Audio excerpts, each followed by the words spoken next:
physics, art, and math guide us down this path. Historical tales come alive, where science and stories dive, blending facts with heart, knowledge from the start. Need bridge blues we sing to the future memory. Health and science in the mix. Midbridge got the fix. Complex subjects make right clear. now Every episode in ways that we actually acquire Ramana these leads the way. and ways that make me more efficient. In the world of digital streams, turning knowledge into dreams. Through the tales of old, new stories unfold. Thank you so much for joining with me. It is truly an honor and a privilege. MedBix Webcast is a new kind of healthcare media channel to break the silo mentality and foster interdisciplinary thinking. Our mission is to fill that gap and to create a curiosity through different lenses, tapping the passion that guided the historical figures in medicine and bringing present-day groundbreaking research to the front lines. We interview physicians and leaders in the industry about present-day healthcare challenges. Hey, welcome to the MedBix Webcast. This is Ramana Raju. I'm the host. So, I have a very interesting guest. He's a long-time friend. He's actually truly a brother. I don't have real, not related, but truly brother I can have. He is a super educated. He is an academician. He did a lot of studies in, Louisiana State of Louisiana. He did a lot of research on the cardiology side. He is a cardiologist. And then then after that, he went into the RANA administrative side, one of the largest medical group in the South. I'll let him explain what that group is, but is one of the 40 cardiologists in 13 states. He was running the entire cardiology department there in the United States, in the southern parts, and then also East Coast. Really, the one thing he did was during this time he was exposed, whatever it is, but he is a long-time practitioner of yoga and meditation. He is like you look like almost a guru in appearance, and he has a tremendous the calmness he can give it to you. He's also a kind of a new things because of he saw every kind of pathology from India to in Miami, in other places that he saw Louisiana. He saw all the different kind of pathologies. He has a very good understanding it, and then understanding of prevention. That's what we're going to talk about. Let me bring Dr. Jaligam to the stage. Dr. Jaligam, welcome to the MedBix, sir. Welcome to your brother. That is the really brother, true brother for me. Thank you for kind. Yes, sir. Can you give us a little bit about your background, your journey up to this now? Absolutely. It's an honor to be on your podcast, Ramana, and it's a great opportunity for me to connect with the audience across the world. Yeah, I did my med school in India, then came to Louisiana, did a lot of basic research, then did my residency fellowship, being a staff over there at the university and charity hospitals for 10 years, had a fantastic journey with resident students, fellows, international students, then accidentally stumbled into ChenMed. It's the largest primary care value-based model in the country, and served them for 10 years in multiple roles, as you said, multiple states. It was a great opportunity, great learning for me, both in academics and in the private world. And bringing together, as you said, the Eastern philosophy and Western science, how we can give a better treatment or lifestyle opportunities for our patients, for our community, and to serve in my humble way to help as many people as I can through this platform and through my service directly in touch with the patients. So in this whole journey, Ramana, is like coming from India, learnings from Louisiana, going through national calamities, survival of the fittest, right? I mean, you can't have tunnel vision. You have to have open mind thinking to tailor the opportunities of treatments for our patients, whether it is Asian community or local community here. Dr. Jaligam, Back. we're going to talk about calamities next, but you saw you came from India, you practiced in India, you did some kind of you saw the different pathologies, and then you came to the Louisiana and the city of New Orleans, and then you saw a kind of both is a lot of you saw a lot of people with economically challenged people. You saw that so we have a limited resources they have. How did you? What is the common theme that you came out from all these things? Great question, Ramana. As you see, coming from a tropical country to the Gulf of Mexico town, poverty is one of the underlying factor, and access to healthy food, access to healthy lifestyle is a common thread I see along my journey from two different nations and two different cities, greatest cities. Those were the two Achilles heel I would call for patients to have best health care or best outcomes.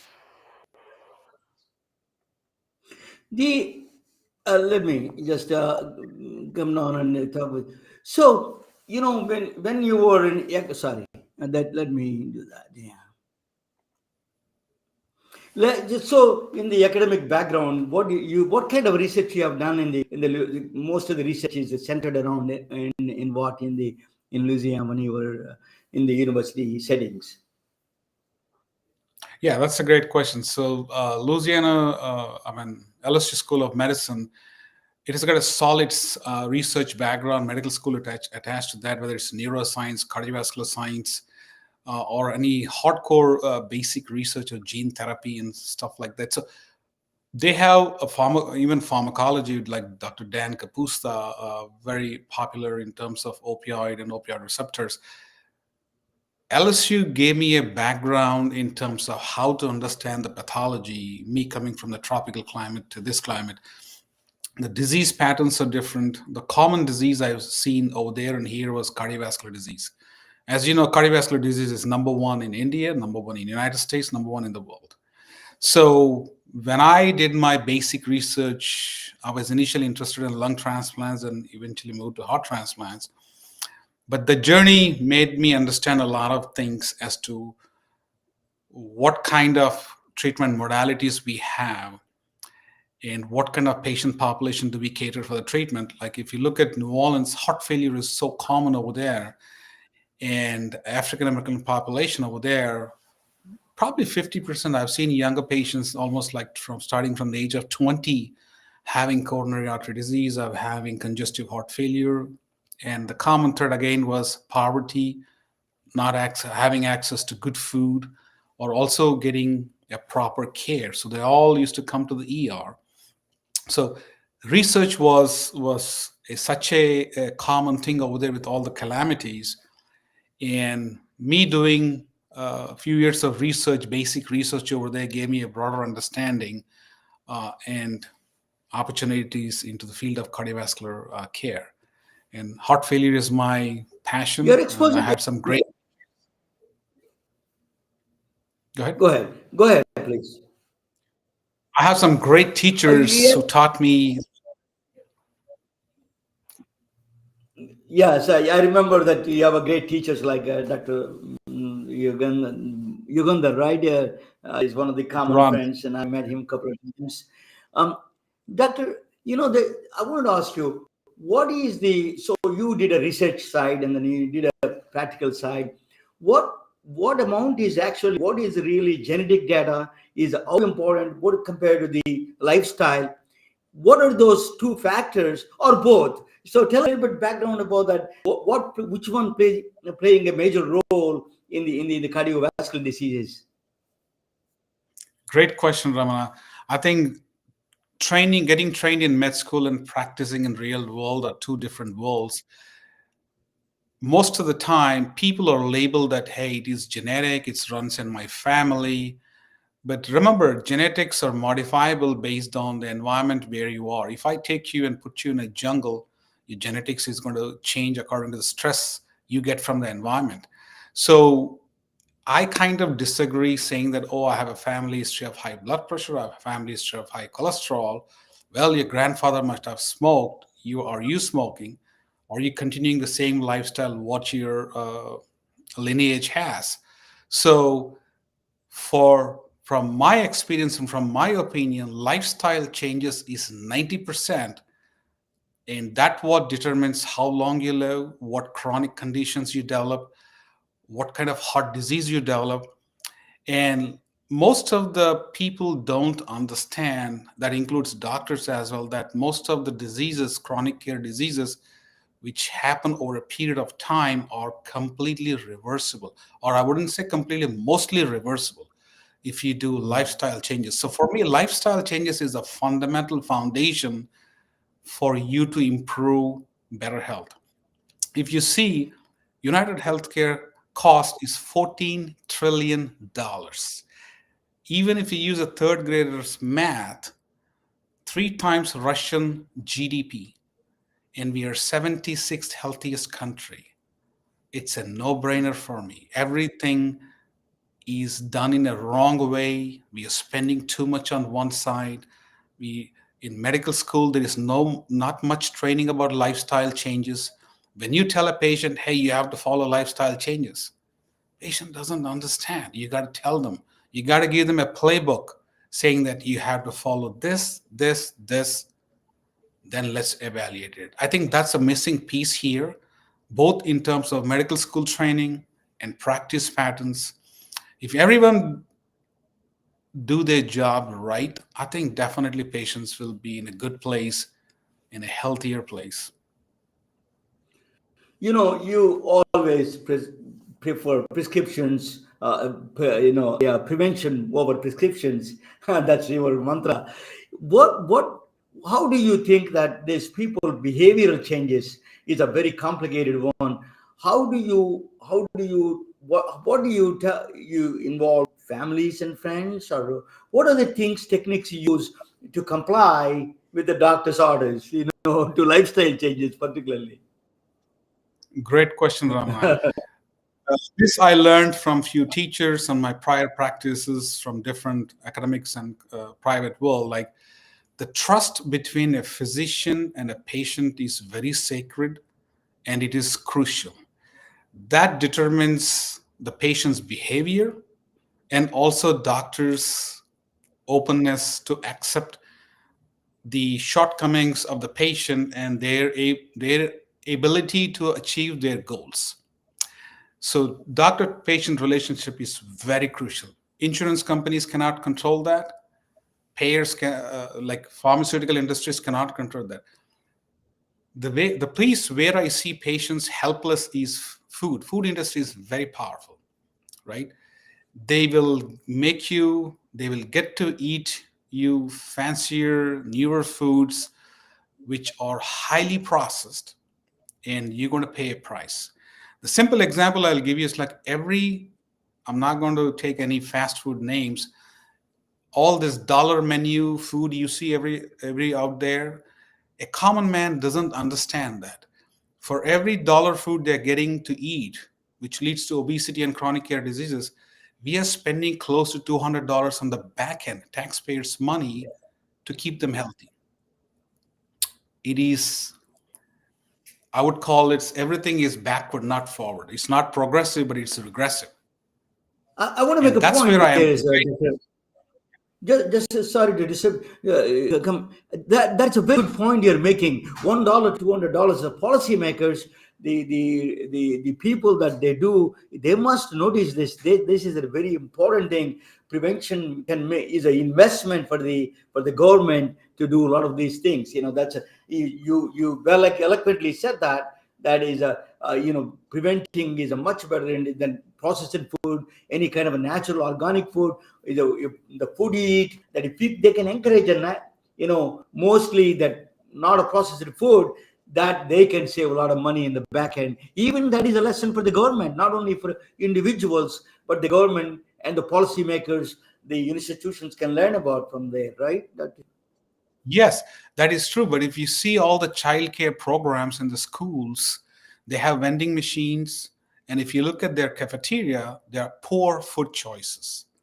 And it's surprising and unfathomable for me, even in hospitals, they have a McDonald's or some of the fast food center in their cafeterias as well. So the change has to start educating kids, empowering families, and also holding the leaders of the society accountable. Whether it's a hospital, you cannot have a fast food center over there. You got to have healthy choices. But again, I feel like these are like mind games played to the gut bacteria. Like a patient, if I take a cheese pizza in one hand and apple in other hand, and if I go to a what I should say, a high school, if I go to a senior center, if I go to any gathering, people here would choose pizza over an apple. Why is that? Why is the psych like that in the society? Because fruits and vegetables are not considered a normal part of the diet, even though there is little emphasis, but most of it is lost in translation and ignorance. So people try to think that, oh, tasty food is healthy for me. No. The more tastier the food is, the sooner you're going to die. That's my logic. My daughter told me one time, that used to tell me if I like, she never used to like sushi. And then I took her 7 times. She said she now only likes sushi. She said that, how did you change that?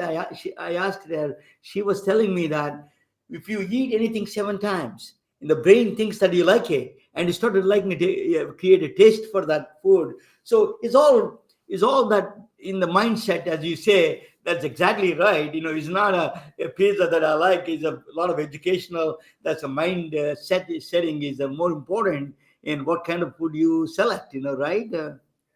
That is true. Definitely, that's where all the food industries play the trick of the things which will go, the molecules which will go and hit that craving centers. And second thing is the gut bacteria in the stomach. I call it as the garden of health.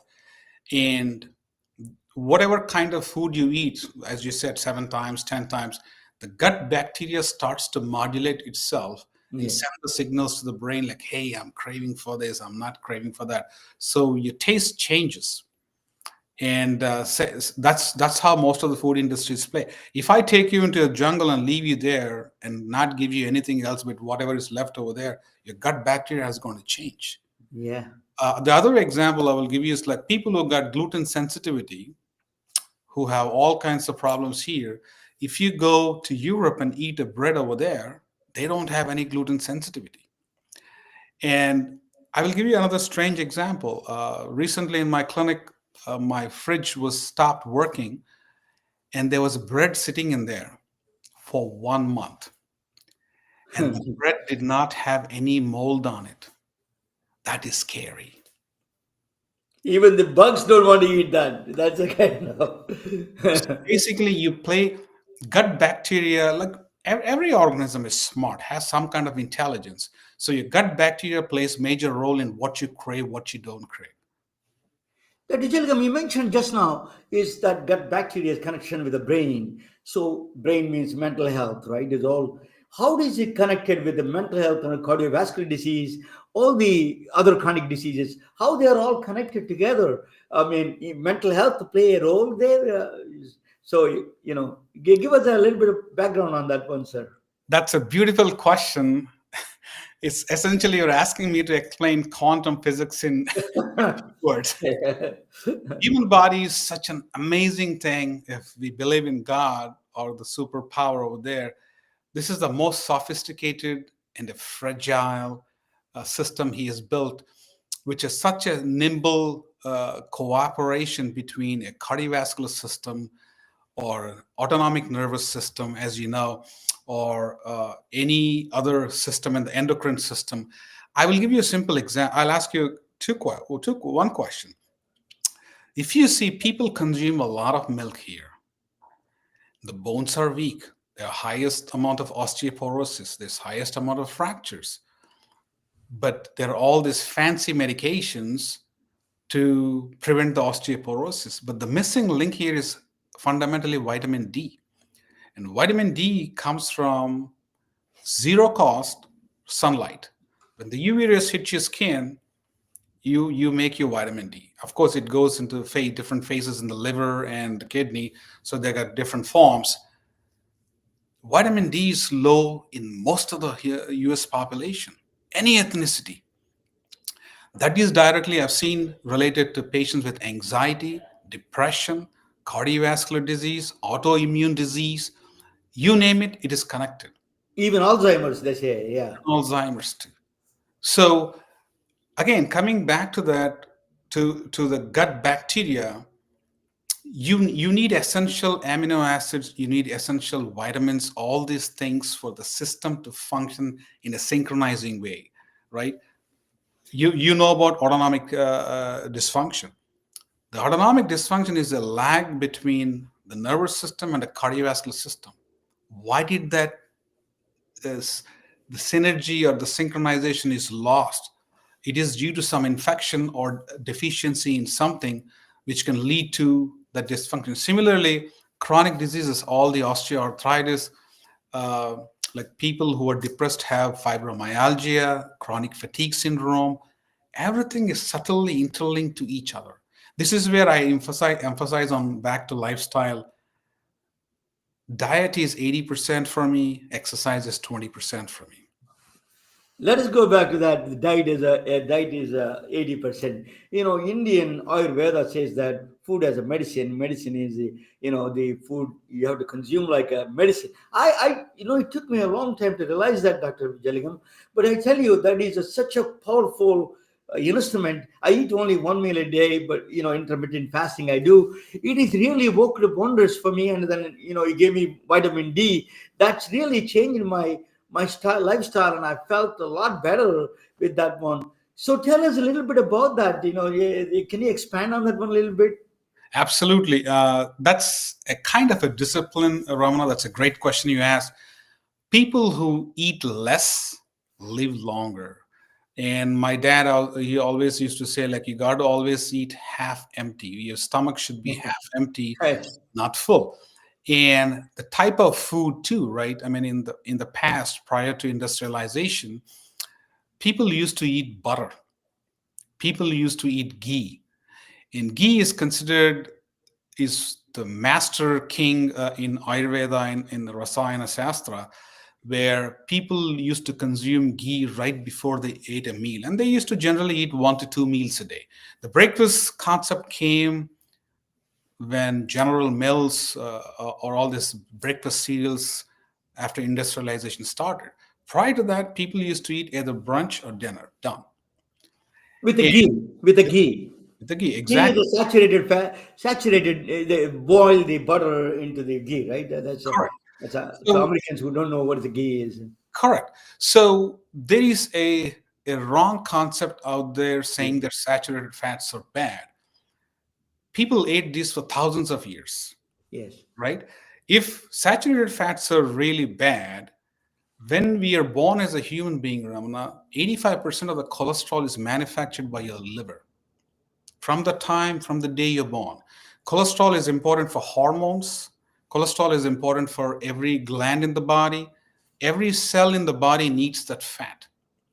So that's where the beauty of science of ancient Ayurveda comes into play. Like, hey, eating butter, eating saturated fat. Again, the word moderation is in vogue these days. Again, nobody's going to eat cups and cups of ghee or butter because your satiety is going to go down as soon as you eat some butter. You're going to eat very limited quantity. And the diet also includes not only fat, some amount of fermented foods, some amount of fruits and nuts and vegetables. Meat is a luxury item. My patients ask me, can I eat meat every day? Sure, you can, but you got to balance it out with colors, greens, fruits, nuts, and vegetables. So the ancient diet, if you take most of the old civilizations or cultures, the food was very rich. It had saturated fat, but all that food was not processed. The key difference between today's food and food 200 years ago was it was not processed. It was more fermented, whether it is cheese, whether it is like in most of the Eastern civilizations, you see kimchi, or you ferment rice and you eat it that the next day. You don't get diabetes with that. You don't get heart disease with that. So basically, inflammation is less when you consume food little, 2 times a day, with some ghee or butter or tallow, whatever we have here in this country, and make it a complete diet. Don't just go to one side. So that's the catch. And second thing, Ramana, sitting down and eating has its own magical portion to it. Because when you sit down, you cut down the circulation, you decrease the circulation towards your legs, and most of the circulation is sent towards your stomach. You digest it very well. People who are not in a rush, you chew the food long time, you enjoy the food, and eating food was over half hour, and in different styles and different religions. Whereas here we sit on a table, our blood is pulled to the legs, we quickly eat, mom and dad push, eat, come on, I'll give you 5 minutes, eat it, gulp it down. There's obesity, there is diabetes, there is metabolic syndrome, huge difference.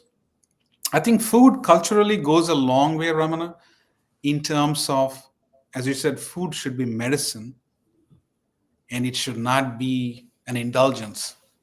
My father he lived 90. After you told me that they started taking actually ghee, my father was taking ghee for 90 years. He died in an accident. In fact, he was taking every day twice that ghee, 2 spoons a day. He was doing exactly what he said. After you told me, it reminded me that I started taking that. Actually, it is really changed. It was a lot of misconceptions there in the public. That I don't know who started it, but there is a lot of misconception. But there is another food item, is a turmeric. Tell us a little bit about that turmeric what kind of a role it plays in the overall food things. Great question. Since I grew up with the Eastern philosophy, and every food cooked in the house had that yellow color. Turmeric, of course, I had a few gurus too from whom I learned. Turmeric is sacred to us, and also because it has got multifold benefits to the body. There are probably around 150 pathways where it helps the body in terms of suppressing the oncogenes or suppressing the inflammatory things in the body. So turmeric is very good for many diseases on many levels. For rheumatoid arthritis, I'm not going to give advice here for patients what to take, but in general, turmeric with black pepper is a great combination if you want to suppress some chronic diseases. It is not something where you have side effects. If your stomach is sensitive, you don't have to use it, but it's a magical portion I use commonly in my practice. I tell my patients, if you're eating this kind of food, consider this. So turmeric has shown a lot of benefits in chronic care, especially for arthritis patients and people who got simple upper respiratory tract infections, or people who got any kind of oral diseases or skin diseases.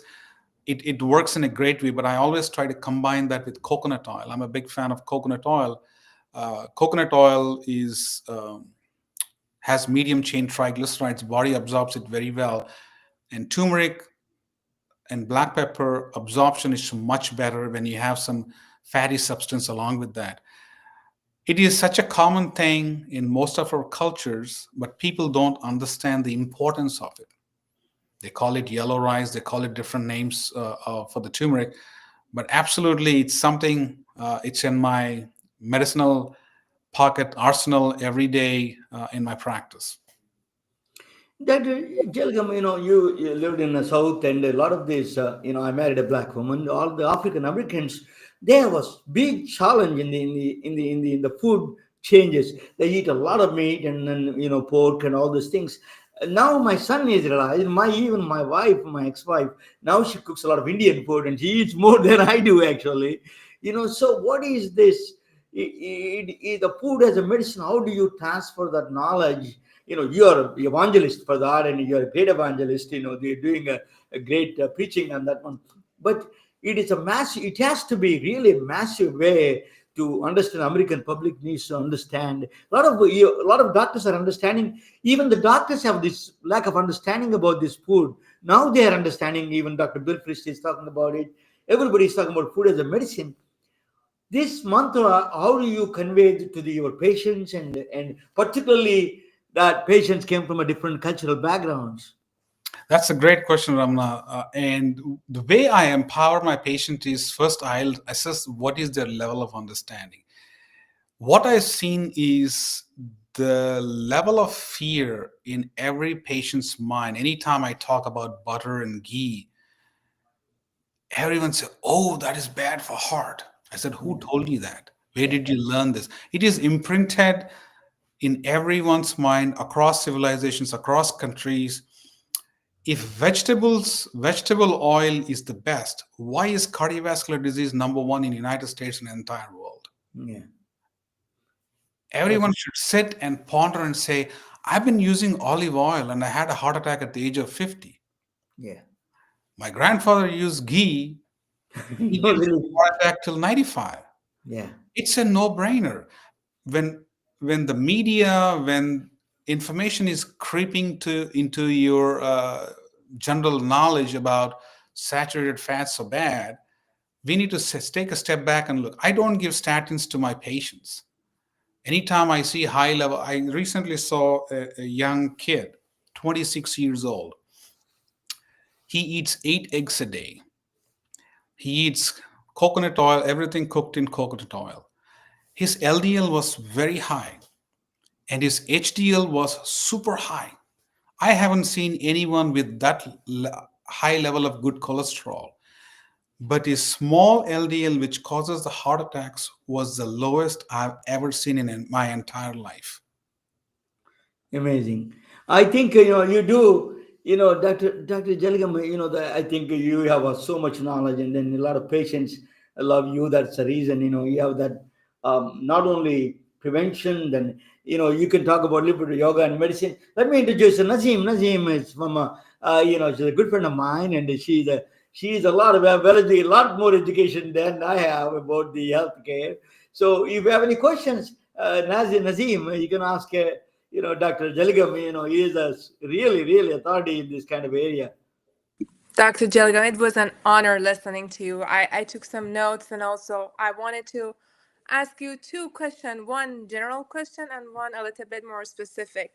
Is there, first of all, since I have this opportunity of talking to you, is there any advice that is there any missed milestone or anything that we do? You mentioned some of them, but anything that you can give advice so I can, refer to my 84-year-old father and 74-year-old mom? Is there anything that I can let them know in order to change their lifestyle, or anything that help me, have them more in my life?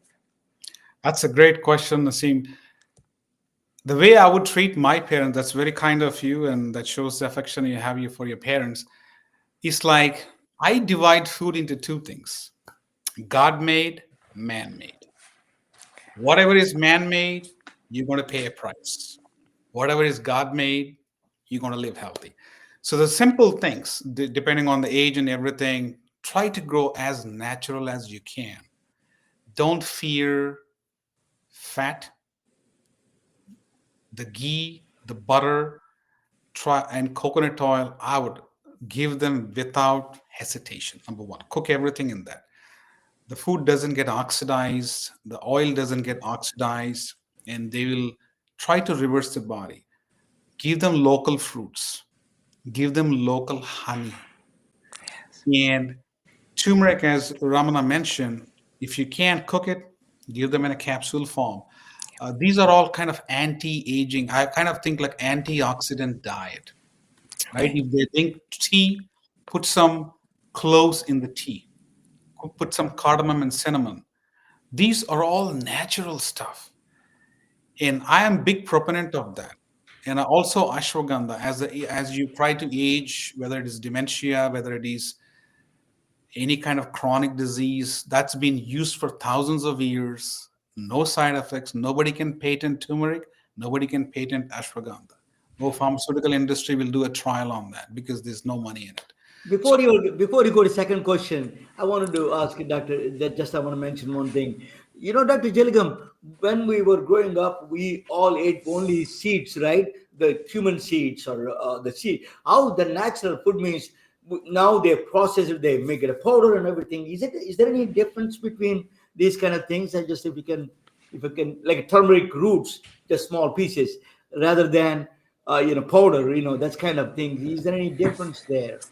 Good question, Ramana. My fundamental thought process is everyone wants to make money, whether it is turmeric, whether it is spices.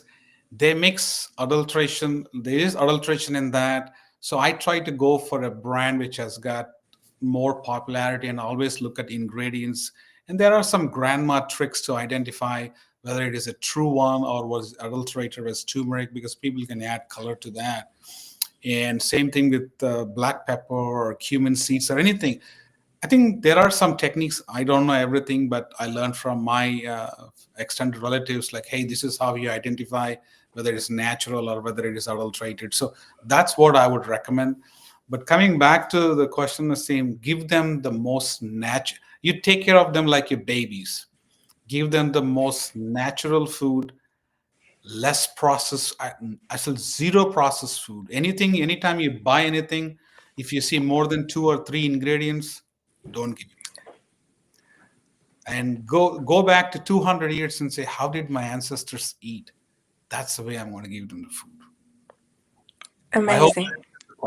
Amazing. That was very helpful. And this is actually something that I try to also, it works for me as well. I try to implement it in my lifestyle. And now it comes to the a little bit more general question is that have you read any books or have you changed any mindset shift or anything that you have done in your life which was phenomenal, as Ramana gave us an introduction, that change your life? Is it any books on the top of your head or any kind of even a mindset shift? And what is the definition of greatness in your opinion?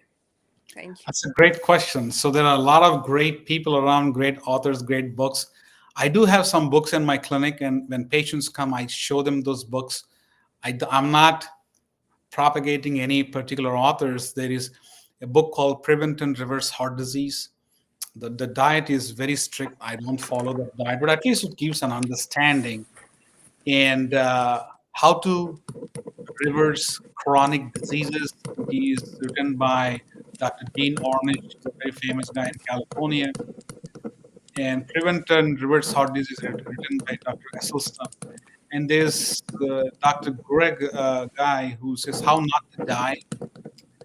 And there are a few books. There are a few big plant-based guys. And I'm not a proponent of plant-based diet. I would say diet should be wholesome diet from dairy or what your body can eat, because according to Ayurveda, the 3 types of bodies, Vata, Pitta, and Kapha, right? People who make more mucus, people who are always hot and burning, and people who got a lot of inflammation in the body. So the different kinds, but again, as you said, my aha moments were this.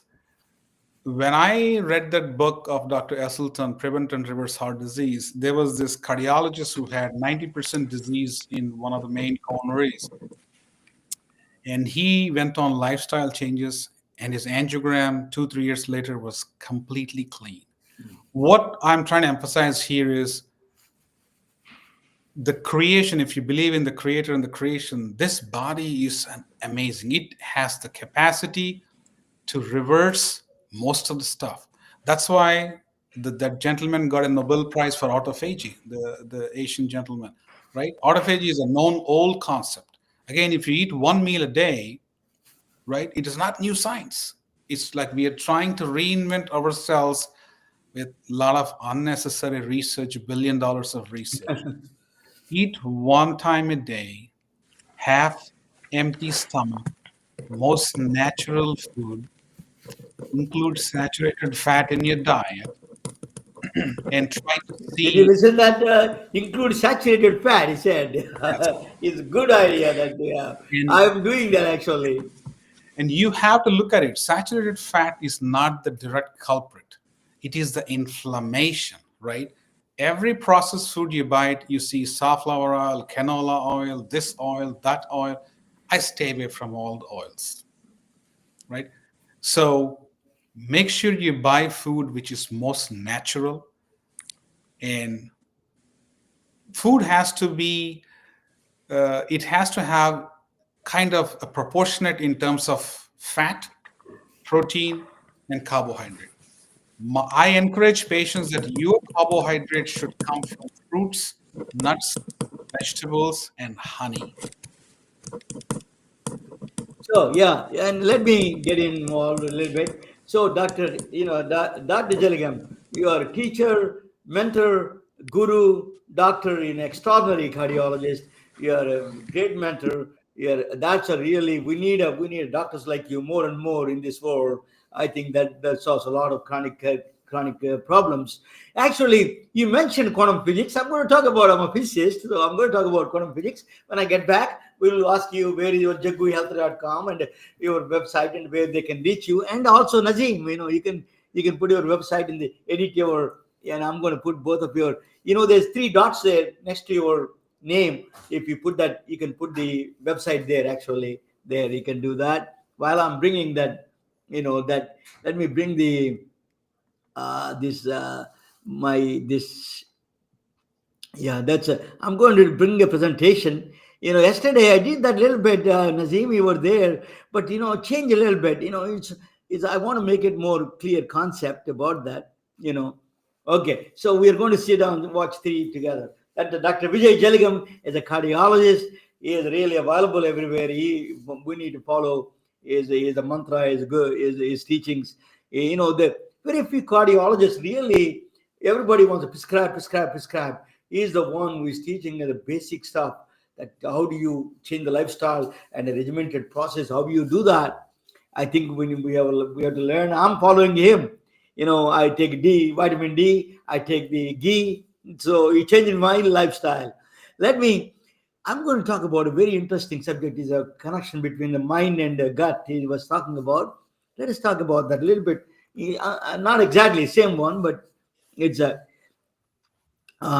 it is a yeah.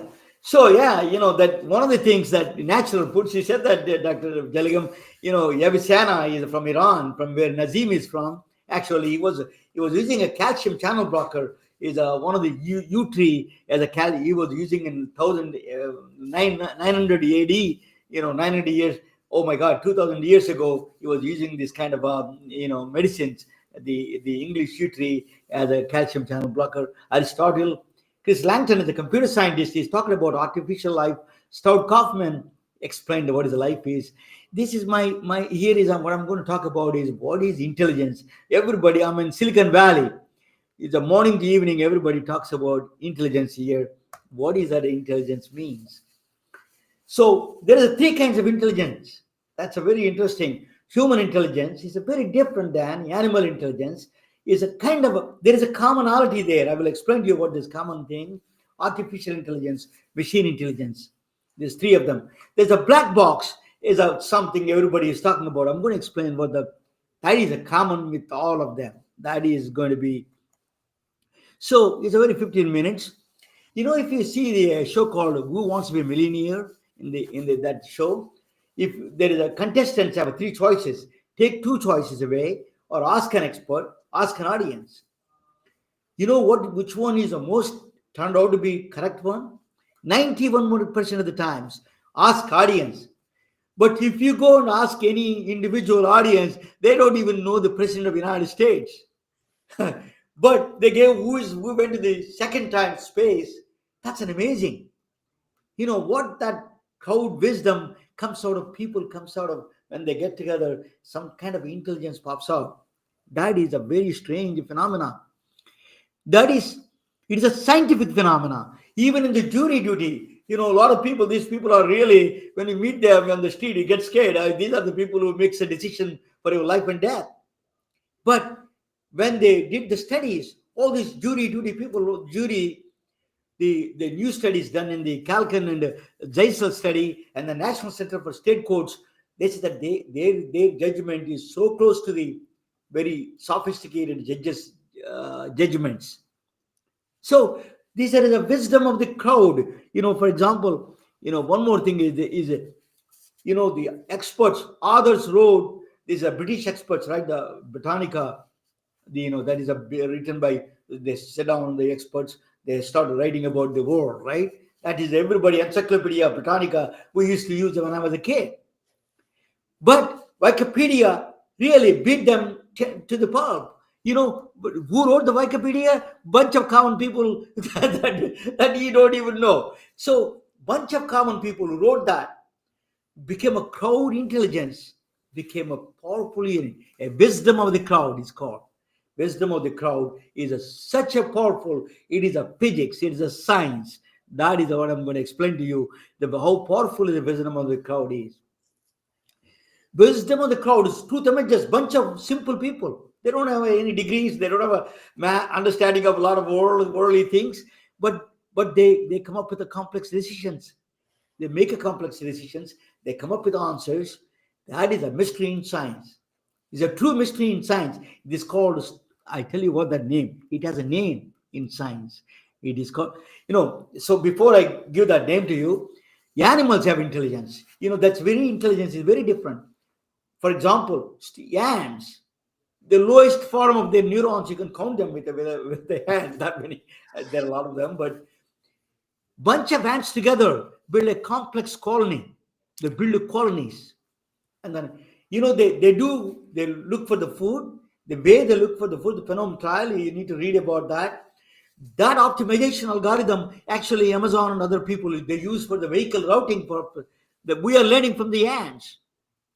So bunch of ants together come back with one of the most complex behavior.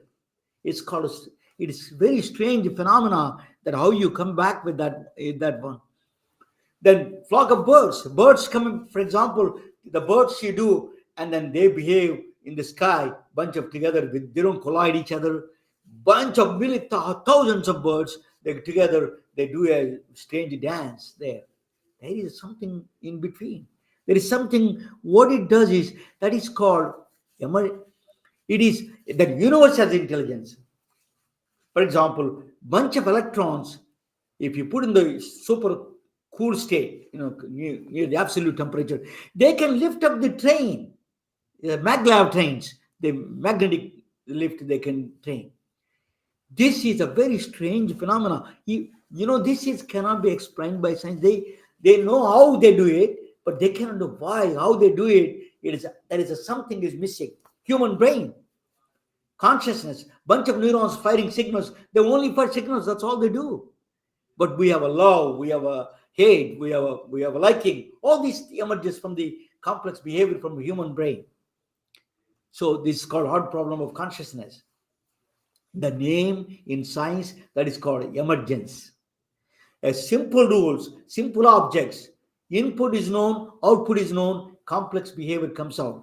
That is emergence is in between. That is called emergence. That's a mysterious phenomenon in nature. It is the strong emergence they call, particularly these kind of things. We don't know how they do that. You cannot, by looking at the complex behavior, by looking at the ants, that the colony, you cannot tell these ants build that. You cannot detect it. If you tell me how they did that, you don't know. If you just give you the train, how the electrons, bunch of electrons I give to you and say, tell me how the train, they have to see the train, and they went backwards in experiment. So there is no way that is a black box. That is called a black box. Emergence is a black box in this one. I tell you that emergence is, so black box is now we call that black box actually. Black box is a nature's mystery. It is not somebody thinking that IT guys did that. No. There is nothing is there. This is a nature's embedded mystery to us. It is, you cannot find out. There's no laws can explain that, the emergence. It's a big challenge for physics people. The scientific people is a big challenge. It's a computational problem also. So simple, a black box is a system whose internal workings are unknown, but whose input and output are observable. You know the input, you know the output, but we don't know how they came out. But who shows that kind of thing? ChatGPT is showing that astonishingly that intelligence is showing. It takes a bunch of data and then showing the human-like behavior. It's writing like a human. It is behaving that because that emergency is coming out. So it's first time we are realizing that a computer machine has the intelligence. It is coming out with this kind of emergence property there. It is the truly emergent property coming out of the ChatGPT. That's called astonishingly smart. That is where challenges are ahead. That's a new intelligence. That is a black box, self-supervised learning, for example. That's a learning by itself. That is an emergence. That is called emergence. We do not know how it does it. That is a mystery right there. So those are no laws that we can tell. There is another doctor, Stout Kaufman, still alive. He's 1939. He was born. He talked about a little bit about this. He said that universe has a property called self-organization. That is a Santa Fe Institute, is an institute where they tackle bigger questions. He's a polymath. He's a physics professor. He teaches engineering, and he is a Stout Kaufman. He's a medical doctor. He graduated from San Francisco here. Life is an emergent property. He talks about life is emergent property. Suppose you take a tea, you put a black tea, and you put the milk inside. The milk before it becomes the completely same color. That change, while it is changing, that change he calls as life. So the movements of that life, that is entropy, is the edge of chaos, is order between the order and the disorder. Evolution is a slow and steady. That's why we have the gain of function. There's a kind of things we do. Basically life is itself is emergent property. There's a mystery that's a property of the universe. Self-organization is a property of the universe. That's what he says. But there is a problem. What he says, there is a problem with the computation side. Computers have a problem. It is called irreducible computational complexity. Stephen Wolfram is one of the top mathematicians, a very well-respected mathematician. He says that you cannot reduce LLMs. You cannot compute until the outcome is there. You cannot tell. You don't know what his outcome is going to be. So you take a protein and then you try to do something there. The emergent could be good or bad.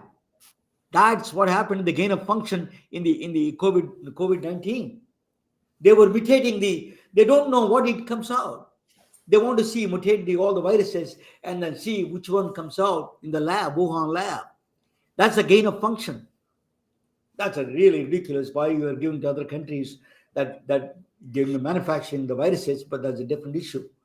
So Stephen Wolfram says that until you finish that computation, you don't know what the outcome is. So you don't unfortunately, but there is a problem, right? Evolution takes time. Evolution has a long years. We can produce a vaccine. We can take time. 7 million people died, but we come back and we found out the solution for it. But AI works in the light speed. One of the negative things about AI is that speed of flight it works. It can produce a deadly virus and kills humanities. So you must have a lot of guardrails, a lot of things that we need to watch what that outcome is going to be. As somebody in a crazy guy sitting in the garage and wanted to produce a deadly virus, it's possible because he doesn't know even producing it until it's done. Once it's done, he can catch. That is over. So that is a challenge with the black box.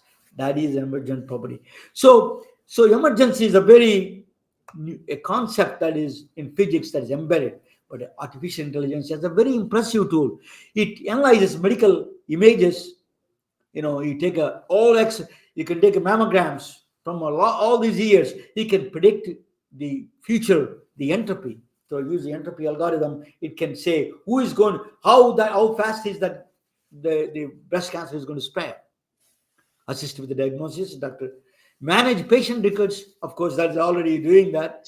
Scheduling appointments. Scheduling is not easy. Actually, if you see, I talk about one day, I'm going to talk about scheduling is one of the most complexity of the highest order. The numbers that come out of the scheduling is just out of your brain. Humans cannot fathom this. All those things the AI can do or more with the quantum computers. Now, Jan LeCun says he's a chief meta officer. He's a brilliant guy. He's the one who started this AI lectures. What he says is the professor of computer science. He says the real world mapping. The computers have a problem. What he's talking about is computers have a problem that robots cannot understand the real world. Still, it may take some time. They will eventually find the real world mapping. He was a Turing Award winner. He's very well respected. Another problem they have is that is a very technical problem. If they give an image and you corrupt it and then ask the AI to build it back, it doesn't know how to do that. It can do the language. That's why a large language model, but pictures, it is having a lot of problems there. It may eventually. So these are some of the challenges that create the world. That's why autonomous cars are real world. You have to understand the real world to drive. So these are the things that there. But if you want to create in nature, you have to, as Dr. Jaligam was saying, that you have to tune with the nature. There's no other expected. There's no shortcut. There's no LLMs. There's nothing they'll say. You have to tune with the nature. You have to listen to the nature and listen to the gurus like Dr. Jaligam. That the wisdom. That's the only way can save humanity and our health. So I think the sages. That's why we're the sages like Dr. Jaligam. We needed them because 3 stages of philosophy. We needed the platform that I wanted to build is 3 stages. One, you build a philosophy of the care. Nobody should, I wanted to treat this diabetes. I wanted, these are the, nobody should suffer. Nobody should be on the quality of life has to be good. These are the philosophy of care. Methodology is an algorithm, mathematical algorithms. You can put the mathematics, you can write it down, and then technology is the platforms. You have to be in that order. You don't start with the technology first, and then that's what they're doing in Silicon Valley. They mess it up, all the reversal process, and then they end up in something, they sell it, and then becomes a costly, and we are going nowhere. That is what the problem is now. Thank you for watching. Let me bring back my gurus and my friend, and let me talk about that a little bit. So Dr. Jaligam, what do you think is emergent property that I'm trying to explain?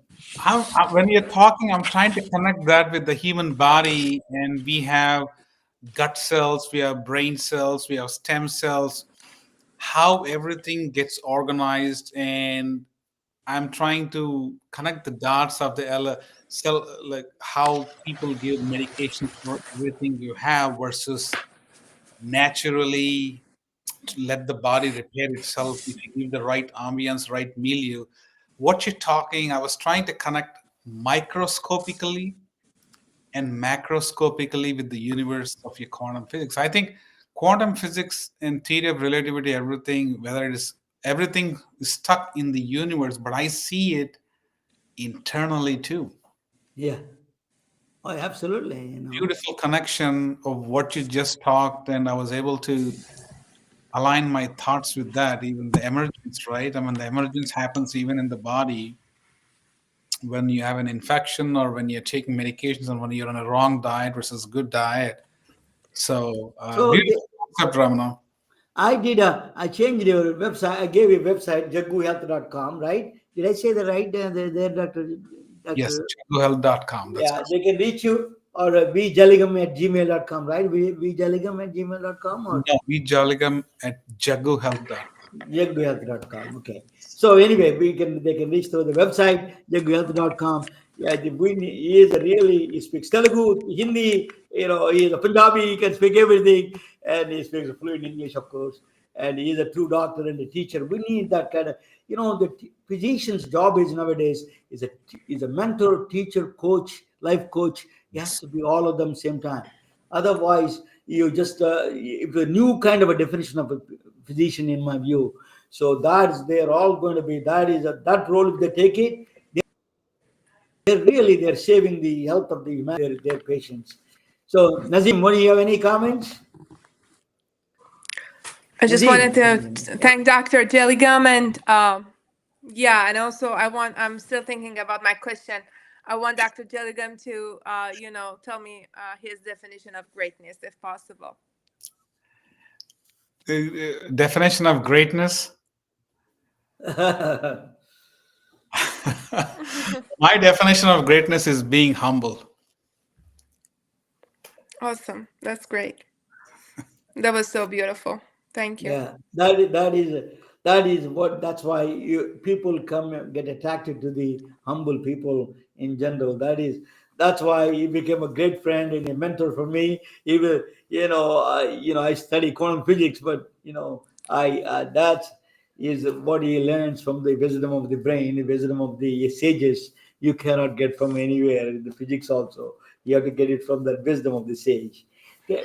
Dr. Jaligam, it's truly an honor to talk with you. Give you your final words. Say something and the final thing. What do you want to say? So just for all of us. That's. Thank you for letting me close that. Life is beautiful. World is wonderful.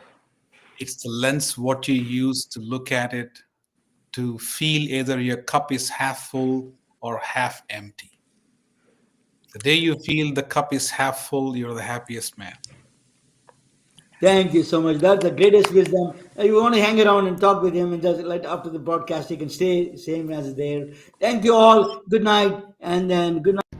We are retelling their stories through our patented designs that can be worn on scrubs, t-shirts, printed on conference bags, and endless other promotional materials.